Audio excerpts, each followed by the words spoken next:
everybody, it's Kim West, the Sleep Lady, and on this episode of the Gentle Parenting Show, Alexis and I, my colleague and coach, are going to talk about why we believe that temperament for both the child and the parent should be considered in potty training, right? Um, when Yes. Brandy and I got together to develop this gentle method of gentle potty coaching, we knew that there were several differentiators that we felt had to be addressed. And we talked about them in earlier episodes. And for sure, one of them was the temperament, not just of the child, but also of the parent and the match, and sometimes mismatch or struggle match in potty coaching. So we want to talk about what we found were some of the three main temperaments that need to be addressed in potty training. So, and maybe like a quick little tip if any of these ring true to parents, Alexis. Absolutely. And again, as in everything we say, we're not trying to categorize everyone and put them in a box, so Yeah. so many of us are so many things. But we have Yeah. noticed from so much research that you kind of can get a push in a little bit of a direction. And we sort of noticed that most children might favor falling into a category either as being very alert children, being sort of easily adaptive, or being what we kind of refer to as sensitive or observers. And just to give you sort of an example, very what we would consider maybe not alert children might seem very strong-willed, strong reactions to new things, Mhm. can be a little bit unpredictable, doesn't want to fail. This is a big one. Some of those sort of deep feeling children, a desire to Mhm. want to lead. So there's so many tips in our course, but one for the parents would be take a second, parents, check in with yourself. You can't see me, but my hand is raised because I am there and the same. So it is so easy to get into a power struggle. So you want to always, and one of our big tips is keep your own sort of will to succeed at bay while you're potty training, because that's just going to Yeah. heighten the possibility of getting into a power struggle. And some scripts. I love scripts, and we definitely give scripts also in our course. So, it could be, hey, Susie, so do you want mom to help you pull up your pants, or would you like to do that on your own? And look, we've given choices and we're working together. I know that sounds Yep. silly, but when we're in the moment, sometimes you need someone to say, okay, what could I say here to get me out of this Right. sticky situation?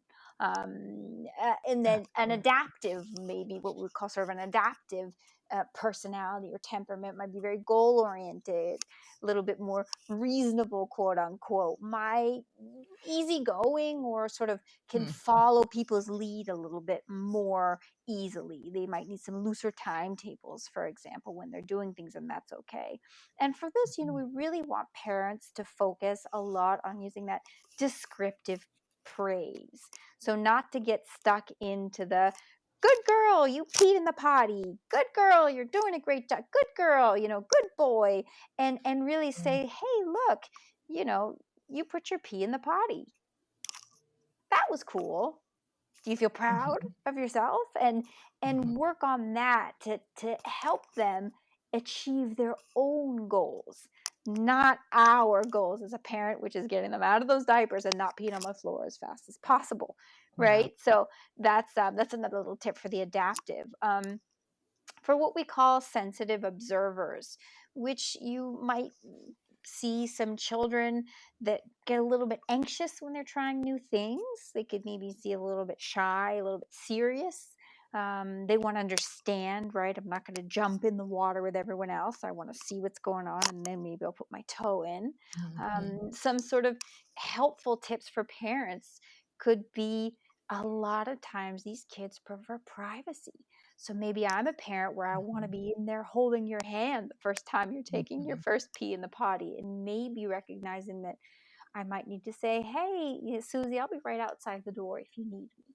Mhm. So Mhm. just to sum up sort of what you said in the beginning, wouldn't it be great, and it is a game changer for a parent to stop, think about it, and then have lists of scripts and ways to approach their child while they're learning this new skill, which is a really complex skill.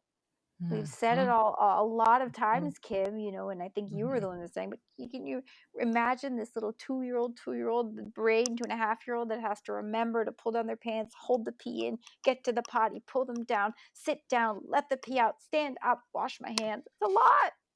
It's a lot. It's a It lot. definitely is a lot. Yeah. Yeah. And at the same time, thinking about our own temperament. Yes. And I think that, so much of what you're saying is a parallel in sleep training too. Mm, mhm. You know, sometimes I'll have one parent who's much more tear sensitive than the other one. And so we'll have to work around that. Or with these alert babies in sleep, I always say they know what they want, when they want it, and they're willing to hold out until they get it. Right. Mhm. And so always knowing what you're going into, really sets you up for success. And so we just think it's critical to factor these pieces in. It So, is. And our you know, children are our biggest teachers. And I yeah. think that, I've been humbled myself as a mom so many times. Oh, yeah. But pros and parents sure listening can say, I had one agenda and she had another. And I had Right. to, being humbled by not being able to force my way and learn from what her way is. Um, Yeah. Yeah. and potty Oh my training does that goodness. too. Yeah. Hmm. My second one really has helped me to be a better sleep lady and a Mm. better mom, Hmm. because of that. And it actually, once I learned that I had to parent her differently and I figured out her temperament, I arranged honestly our lives around that. Yeah. Always with, boundaries and all the healthy consistency that was needed. And it made potty training her like the way I feel like it should have been Mm. easy when she was ready. I was guiding her. We also, did a lot of the body awareness exercises that Mhm. needed to have happen. And it really was seamless. Did have to, as I said before in an earlier episode, did have to keep her in diapers at night longer. Mhm. But even then, she knew that it wasn't about her behavior, or she knew it was about her body and her Yes. body not being ready, And and it isn't that wasn't her great? fault.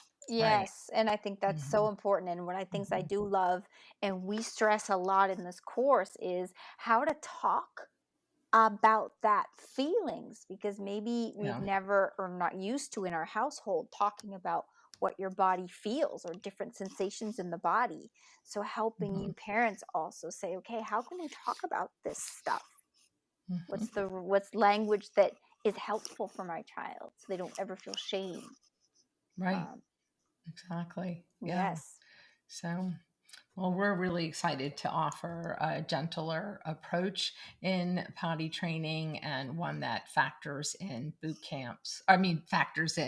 temperament and doesn't Mhm. use boot camps or doesn't Exactly. require boot camps. That was a Freudian slip.